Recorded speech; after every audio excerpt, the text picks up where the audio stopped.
Hey guys, Brown Stutz here off the Mike Sports Network, reacting as the 2025 NFL draft has come and gone. The Browns draft was done in the fifth round, but kind of waited to see potentially if there was going to be any movement at the back half. There wasn't.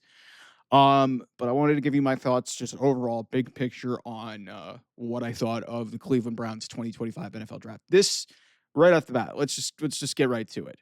This was one of the most confusing NFL drafts that I've ever seen in my entire life, and I've seen a lot of Cleveland Browns drafts. Um, a lot of players with a lot of production in their careers, but just a confusing strategy that leads me to believe that there's just a bunch of dysfunction in this organization. And we'll talk about, like I talked about it in a separate video about, what I think really was going on with that fifth round pick with, the trade from to get up from the Eagles to get up to 144 and take Shador Sanders, which is going to be a conversation topic for the entire offseason. Because if you thought the Browns weren't going to have drama, congratulations, they just brought more drama into their building. But let's just go through this and piece this together. Like, we've reacted to things. So obviously they had the number 2 pick. They traded out of it to and gave the rights to Travis Hunt to draft Travis Hunter to the Jags.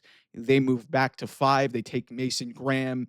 I love the pick. I said all along, if there were 3 players that I wanted in this draft, if I was a Cleveland Browns fan, picking inside the top 5, provided that they didn't trade out of the top 10. There were 3 players that I wanted: Travis Hunter, um, Abdul Carter, or Mason Graham. Those were the 3 that I wanted. And you weren't going to get either of them when you moved back to 5. Clearly, I think Mason Graham was a guy that they identified. They've struggled with the interior of their defense. So to me, this was the smart play. And anybody, and we can talk big picture about this, but just let's put this to bed. The Browns made the absolute 100% right decision by making that trade and getting a first round pick next year. You don't see trades for non-quarterbacks to move up there like that and giving up a first round pick and then an extra second, which turned into what's probably going to be their starting running back next year, which is just a huge coup for this team. So, like, to me, it was a home run. And yeah, you could look at it in hindsight that, like, yeah, they got Shador Sanders in the 5th round, but I don't think you will have to try and convince me that that was always part of the plan. I don't know if this team really if at least the executives in the front office really wanted Shador Sanders, and it was about ownership, but we'll get there. Um, First pick of the 2nd round, they take Carson Schlesinger from UCLA, who had an incredibly productive season at UCLA last year.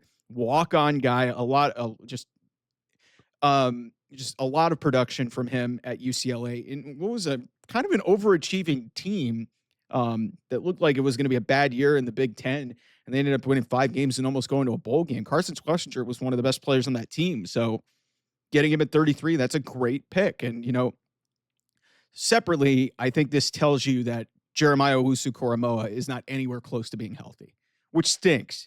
And if he never plays again, that sucks, because that guy was just a leader, one of the better defensive players on this team, not named Myles Garrett. And so to lose him, but you effectively get an off-ball linebacker and, address his replacement. Then the Jaguars pick the 2nd round pick at 36, the one that they got for moving back at 5. They take Quinshon Judkins, the running back out of Ohio State, ran for over 1,000 yards despite splitting time with Travion Henderson. This guy's a productive back. He's powerful. He's got to work on, pass catching ability, but I love this pick. Quinshon Judkins, I loved him when he was at Ole Miss. I loved him when he was at Ohio State. That's a great pick. Then you go 3rd round, 67 overall, Harold Fannin Jr. for the tight end out of Bowling Green. Kevin Stefanski's going back to his roots. 12 personnel, multiple tight ends. They did not have a very good tight end room last year. When Harrison Bryant, they let him walk. And, what was it, Blake Weinhardt or somebody? I forgot who it was. But David Njoku went down, and they had no help. Harold Fannin Jr. could come in and play, man. So I really like that. I mean, yeah, you would have liked to have had a wide receiver, but there wasn't really wide receivers on the board that really pleased them, so that made a lot of sense. Then at 94, it gets weird, because Dylan Gabriel comes off the board. This was a pick that they had from the Bills, I believe, and it's just, to me, look, here's what it comes down to. I like the production. I like the a lot. There's a ton of college experience. He's won everywhere he went. He won at UCF, he won at Oklahoma, and then he won at Oregon. He went 13-0 before they got trounced in the Rose Bowl in the college football playoff. But he's a productive player. He's small, but there's not really any wow traits to him. So it was almost like, hey, it almost felt like, hey, they said that, hey, they did a lot of work on him, and I believe them, but it almost feels like they kind of panicked and they didn't really have a better option in terms of best player available here when, Jalen Milroe went off the board 2 picks before. So at 94, get Dylan Gabriel. I'm like, okay, they're punting on the quarterback this year. Then the other pick that they got from Jacksonville in that trade that happened, they get Dylan Sampson. So they double up on running backs, which effectively means this is the end of Nick Chubb in Cleveland, which stinks because he's one of the great Cleveland Browns of the last decade. And it stinks that his career, because of injury, is going to be over effectively in Cleveland. And I wish Nick Chubb all the best. He's one of the greats to ever do it. And just in a limited amount of time, he was as good of a running back and as good of a leader for this team as there ever was. But Dylan Sampson, this guy was the SEC player of the year. He ran for, I think he had 20 plus touchdowns at Tennessee last year. This is a really good player. To get him at 126 is insane. Yes, they doubled up on running backs, but their running back room was not good. And Nick Chubb went out injured. Kareem Hunt, we had a lot of fun with that, like with Kareem Hunt going to Kansas City and they let him go, but it was Jerome Ford, it was Pierre Strong, and just a whole bunch of nothing. And so they needed to fix the running back room. So getting Quinshon Judkins and Dylan Sampson, 2 really productive running backs in college, I think that's an outstanding running back room that they did. And then we get to pick 144. Eagles are on the clock. The Browns call them. They give up their 6th round pick, and basically they effectively pick in every round except the 6th and the 7th, and they take Shedeur Sanders out of Colorado. And, there's a really good chance that he's going to start for the Cleveland Browns. He's going to have every opportunity to compete and get that job. And, listen, from a value standpoint, this is an outstanding pick. It really is. But then it brings up the question, what the hell were you doing at 94 taking Dylan Gabriel? What were you doing? This leads me to just one singular conclusion, that I think Jimmy Haslam was clearly meddling in this, and he saw an opportunity there with him sliding down the board. We got through the 4th, and once it got to a point in the 5th, they were like, okay, Jimmy Haslam got in there and he said, make the trade, pick him, or you're basically done. That's pretty much what I think happened. It's almost the same thing that happened with Deshaun Watson. Do whatever you can, otherwise you're fired.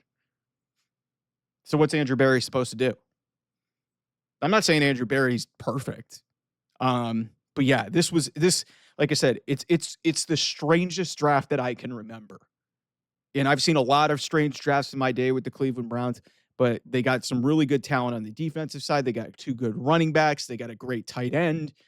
And then they got a couple of productive college quarterbacks, but you piece it all together and these moves don't connect with one another. That's the problem, is like, you look at this draft in totality and we won't be able to fully judge the trade for Travis Hunter for maybe a couple of years, because we're going to have to wait for the 2026 draft when obviously that pick is conveyed to the Browns. But yeah, like they said, they got good players. Like all of these guys were like highly thought of coming into this process. Shedeur Sanders, like in a lot of circles, like as a player, he was great, but like the personality, I think, rubbed people the wrong way. Dylan Gabriel's small, but it's just like you go 50 picks later, you're 50 picks in between each other. That's unprecedented to take 2 quarterbacks when you don't have really a true starter. You've got Joe Flacco and Kenny Pickett in your room right now. So now you got 4 guys in the room. You got Deshaun Watson on an injured reserve, and you figure out what you're going to do. And there's a really good chance that one of those rookies is going to start. There's a very good chance. I do not see Joe Flacco being the complete starter through the entire season. Like they were going to take a flyer on somebody, but I did not expect it to be. Once Dylan Gabriel went, it was a questionable pick. I said it. Like, I like the kid. I just thought it was a little bit too early for him. But then, going back and getting Shedeur, it's a value. I understand that, but it doesn't connect with what you were trying to do. And also like with Dylan Gabriel, you passed on Xavier Watts. There were some other players that went off the board. It just doesn't make a whole hell of a lot of sense. Like I said, it's a good draft, but it's a weird draft, man. It's a weird draft because it's bizarre that you see, like, so many talented players, and that you're looking around as a Browns fan and you're like, "Hey, what the fuck happened here?" So, like I said, there's a lot of questions that need to be answered. And, Andrew Berry, Kevin Stefanski said, "Hey, Jimmy let us do our jobs." I don't believe that.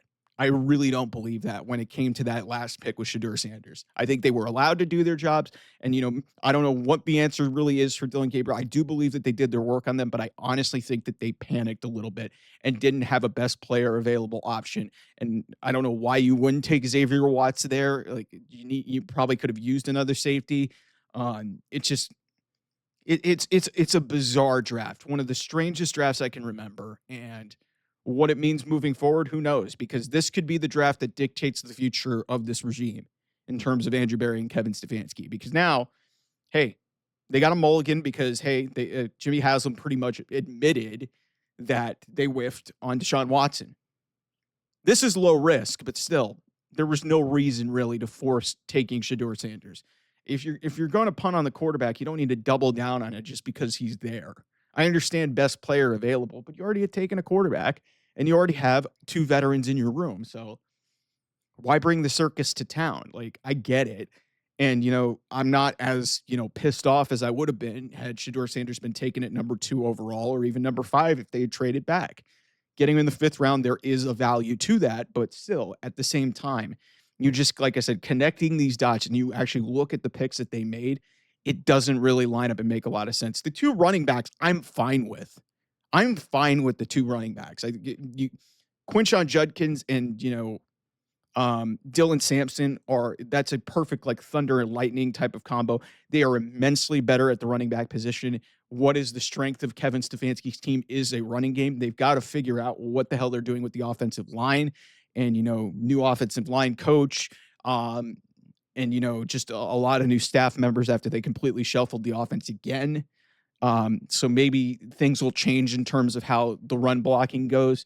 It stinks that means that Nick Chubb is done, but in the end, I don't have a problem with that. Harold Fannin Jr. was one of my favorite guys in this draft. I knew that if there was a chance for them to take him, they would take him because their tight end group was also not very good. But yeah, there's still some questions with the offensive line. They doubled up on quarterbacks. They didn't take a wide receiver this year. You're not going to get everybody. But again, you just piece this whole thing together and it's just like, it's bizarre. It's really a strange draft class that, like I said, good players, a lot of production. They did that, but you're left confused with the actual strategy of what was going on here, and it leads me to believe that there's just dysfunction in that building. Because look who the owner is, and look who look who's and you got an analytics guy who doesn't even show up to the building most of the time. It's a bizarre setup. So anyway, thanks so much for watching this edition of Brown's Thoughts. We'll have more NFL draft coverage as I get some more thoughts on what the hell happened in this draft class. Anyway, I'll see you guys soon. Bye-bye.